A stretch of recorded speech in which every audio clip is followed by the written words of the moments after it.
Varicose veins బాధితులకు శుభవార్త. హైదరాబాద్ లో ఉచిత కన్సల్టేషన్ మరియు స్క్రీనింగ్ కొరకు ఎవిస్ హాస్పిటల్స్ ని సంప్రదించండి. నమస్కారం రవీంద్రనాథ్ గారు. నమస్తే అండి నాగరాజ్ గారు. సార్, జనరల్గా అంటే చాలామంది రక్తం ఉడికిపోయేలాగా ఒక్కొక్క సరైన జడ్జిమెంట్ కావాలి అనుకున్నటువంటి వాళ్ళు ఉన్నారు. దీని మీద ప్రతి ఒక్కరూ కూడా ఇది మన ఇంట్లో సమస్య, వాళ్ళ ఆఫీస్కి వెళ్తేనే ఈ విధంగా జరిగింది అని అంటే రేపు స్కూల్ కాలేజీలో కూడా ఇలాంటివి జరగకుండా ఉంటానికి గ్యారంటీ ఏంటి అనుకున్నటువంటి వాళ్ళు క్వశ్చన్ చేస్తూ ఉన్నారు.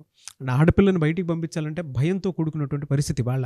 ఈవెన్ ప్రపంచ దేశాలు కూడా ట్వీట్లు జరుగుతున్నాయి అని అంటే పాకిస్తాన్ లాంటి దేశాలు కూడా దీనికి సరైన జడ్జిమెంట్ కావాలి అని చెప్పేసి భావిస్తూ ఉన్నారు.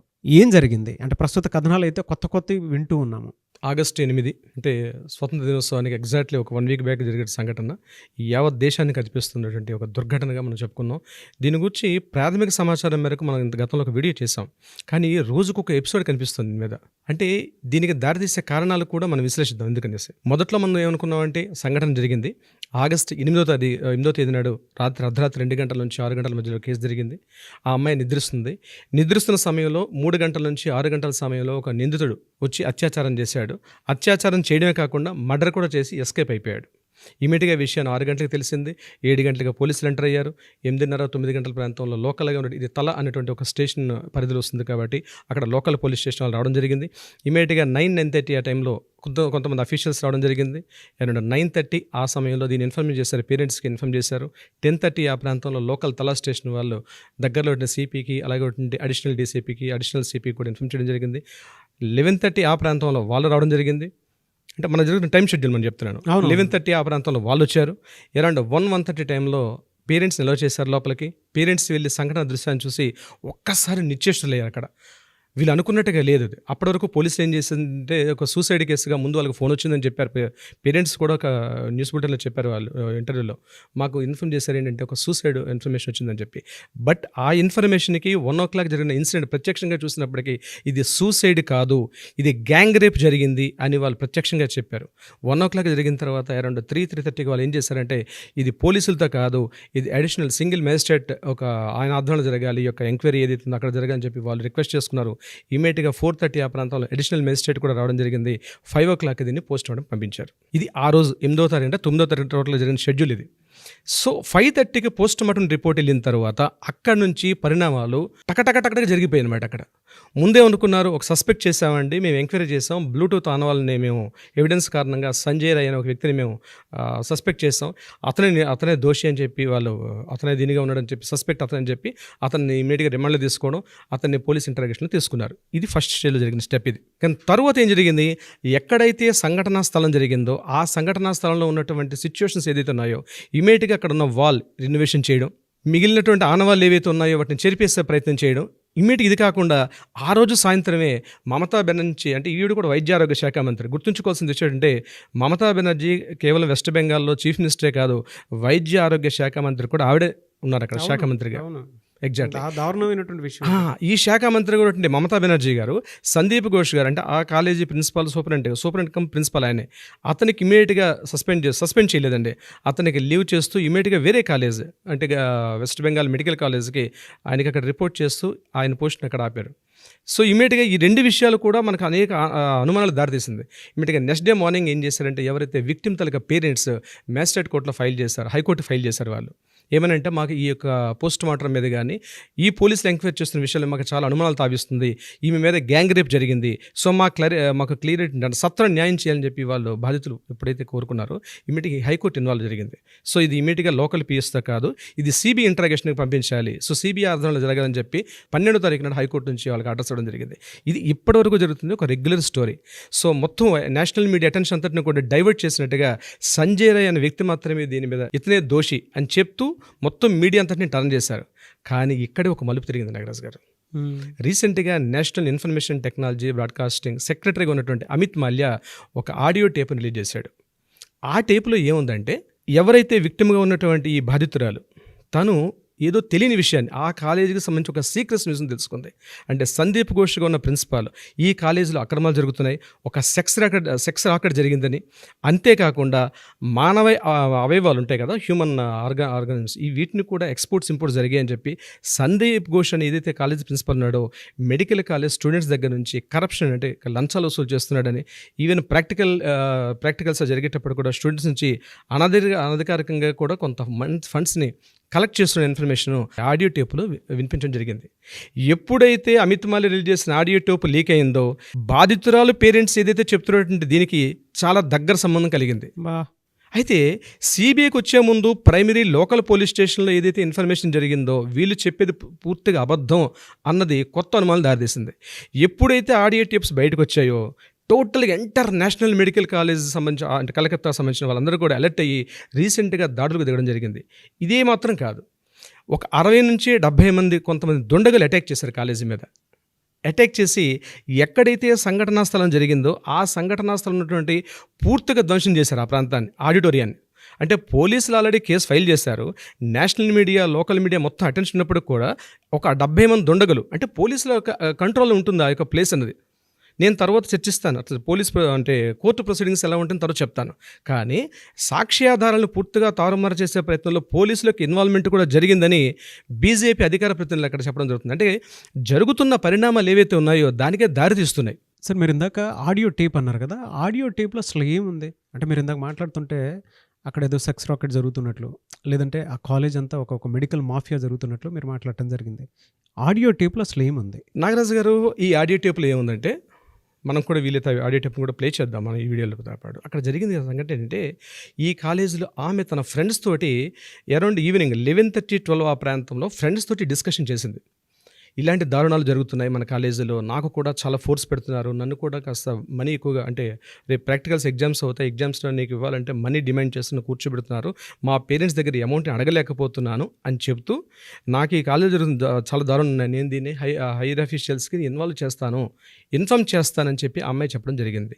దాని తర్వాత 4 ఉమెన్స్, 4 బాయ్స్, వీళ్ళు కూడా డాక్టర్సే, 4 ఉమెన్స్ డాక్టర్సే, 4 బాయ్స్ కూడా డాక్టర్సే, వీళ్ళందరూ కలిసి ఈ మీద గట్టిగా ప్రతిఘటించారు. ఉమెన్స్ అక్కడే ఉన్నారు, ఈ 4 బాయ్స్, ఇది యాక్చువల్గా 4th ఫ్లోర్లో జరిగింది, అదే బిల్డింగ్లో 4th ఫ్లోర్లో ఉంది ఆడిటోరియం, అంటే ఈమె డ్యూటీ చేస్తున్న ప్లేస్ కూడా 4th ఫ్లోరే. ఈ 4 కూడా ఈమెతో వాదన చేసి కిందకి వెళ్ళిపోయారు, మరలా డిస్కషన్ చేసి. ఈ డిస్కషన్కి కిందకి వెళ్ళే సమయంలో మధ్యలో ఏదో జరిగింది. అక్కడ ఏం జరిగిందంటే విషయం, అక్కడ వీళ్ళ పేరెంట్స్ చెప్పే విధానం ఏంటంటే ఈ 4 కలిసి ఆమెను బహిరంగంగా, అంటే అందరూ చూస్తుండగా 4 ఉమెన్స్ వీళ్ళందంటే బహిరంగంగా, అంటే ఇట్ మీన్స్ ఆ కాలేజీ ఫ్రెండ్స్ చూస్తున్న మధ్యలోనే ఈమెను గట్టిగా కొట్టారని, మెడనరాలను గట్టిగా ఒత్తి ఆమెను చంపేశారని, ఒంటి మీద గాయాలు చేశారని, రకరకాలుగా ఆమెను ఎన్ని రకాలుగా మానసికంగా శారీరకంగా చంపే ప్రయత్నాలు చేశారు. ఈ అటెంప్ట్లో ఆవిడ చచ్చిపోయి ఉండొచ్చు, లేకపోతే చనిపోయి కూడా ఉండకపోయి ఉండొచ్చు. ఇక్కడతో సీన్ జరిగిపోయింది. ఇది యాక్చువల్ జరిగిన సీన్. ఈ తర్వాత ఈ బాయ్స్ ఏం చేశారు, ఆ 4th ఫ్లోర్ నుంచి గ్రౌండ్ ఫ్లోర్కి వెళ్ళి లిక్కర్ అంటే అక్కడ మందు సేవించుకుని కింద ఉండిపోయారు. ఈ ఉమెన్స్ తర్వాత ఈమెతో కాస్త పెనుగులాడినటువంటి ఆనవాళ్ళు కూడా ఉన్నాయి. ఇది అక్కడ జరిగింది. సో ఈమె స్పృహ తప్పి పడిపోయింది అమ్మాయి. మరి స్పృహ తప్పిందా లేకపోతే చనిపోయిందా అంది, అది మనకి పోస్ట్ మార్టం రిపోర్ట్స్లో కానీ ఫైనల్ రిపోర్ట్స్ వస్తే కానీ మనకు తెలియదు, సస్పెక్ట్ చేస్తున్నాం మనం ఇప్పుడు ఆడియో క్లిప్స్ ప్రకారం.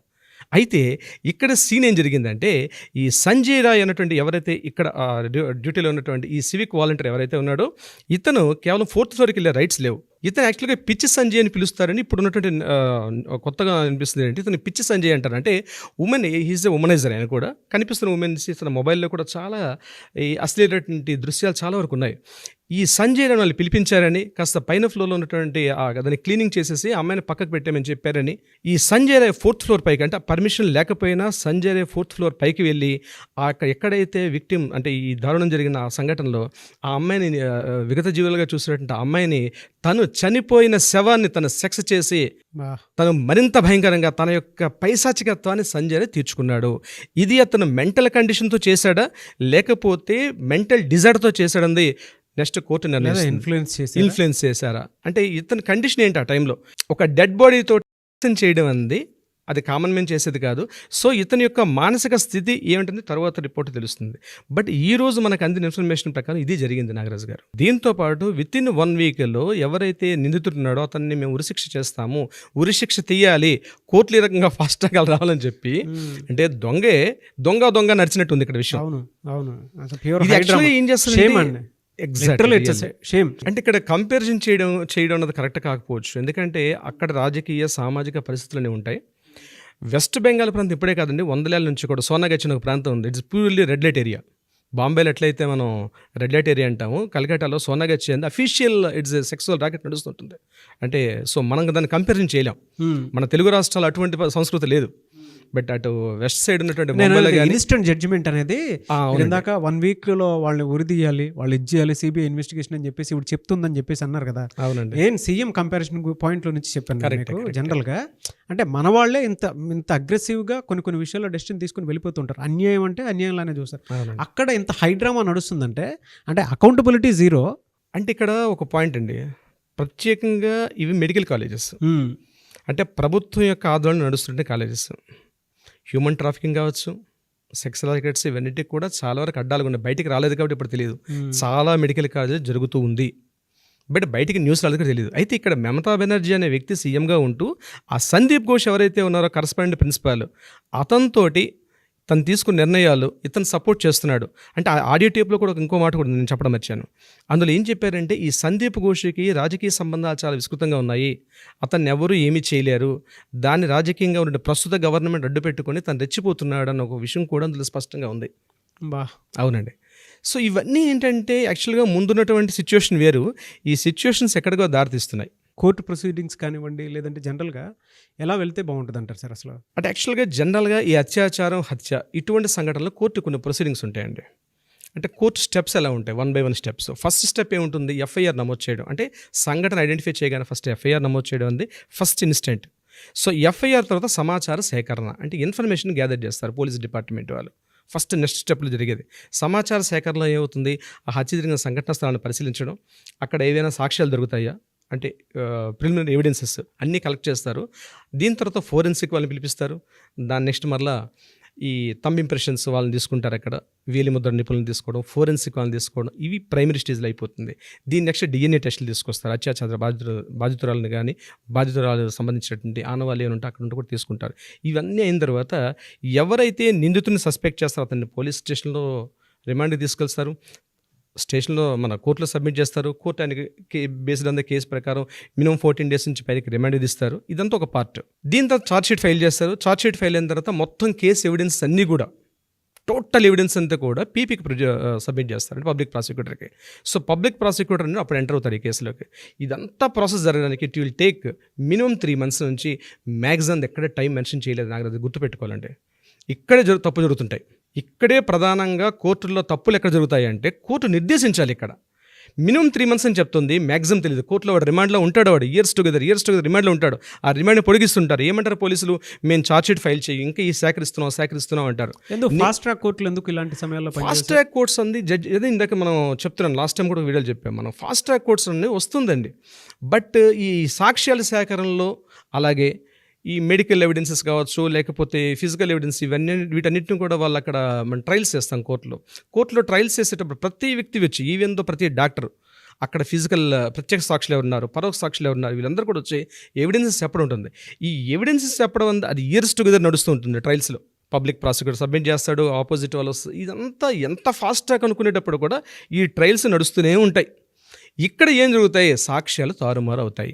ఇప్పుడు ఈరోజు కొట్లాడుతుంటే మన కలకత్తా కేసు విషయానికి వస్తే వీళ్ళందరూ ఎందుకు ఫైట్ చేస్తున్నారు, ఎంతమందికి మెడికల్ కాలేజ్ స్టూడెంట్స్ ఎందుకు వచ్చి ఫైట్ చేస్తున్నారంటే మాకు సత్వర న్యాయం కావాలి. దేశాలు కూడా ఒక తాటిపైకి వచ్చేసి ఫైట్ చేస్తున్నాయి. అవునండి, ఎగ్జాక్ట్. మనకు అగైనెస్ట్ గా ఉండేటువంటి పాకిస్తాన్ కూడా ఇవాళ ట్విట్టర్లో ఫైట్ అంటే అది న్యాయం జరగాలి. ఇక్కడండి దేశం అన్నది మనం బౌండరీస్ గీసుకున్నాం, బట్ వ్యక్తులు ఒకటే కదా, ఎక్కడైనా ప్రపంచం అంతా ఒకటే కదండి.